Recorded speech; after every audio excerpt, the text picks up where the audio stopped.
పూరా లోకల్. బీసీల గురించి మాట్లాడవా కల్వకుంట్ల చంద్రశేఖరరావు గారు?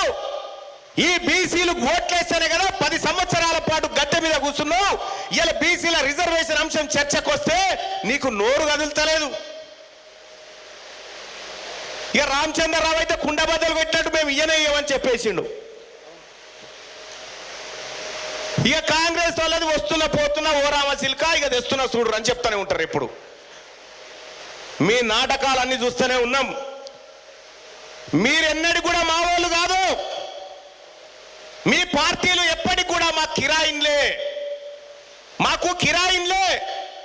ఎస్, తెలంగాణలో బీసీల సారథ్యంలో రాజకీయ పార్టీ రాబోతుంది. అతి త్వరలో ఈ రాజకీయ పార్టీ లాంచ్ కాబోతా ఉంది. ఈ రాజకీయ పార్టీ కూడా రాజకీయాలు చేయడం కోసమే, పేదల బతుకులు మార్చడం కోసమే వస్తా ఉంది సోదరులారా. ఆ రాజకీయ పార్టీ పేరేంది మల్లన్నాను ఒక ఆయన. ఏ రోజు వస్తుంది మల్లన్నాను ఒక ఆయన? సోదరులారా, తినబోయే ముంగట రుచులేందుకు? 4 రోజులు అయితే అన్నీ వస్తాయి కదా. కాబట్టి బీసీల చేత రాజకీయ పార్టీ వస్తూ ఉంది. అలాగే ఇంకా కొద్దిమంది పెద్దలతోని చర్చలు జరుగుతూ ఉన్నాయి.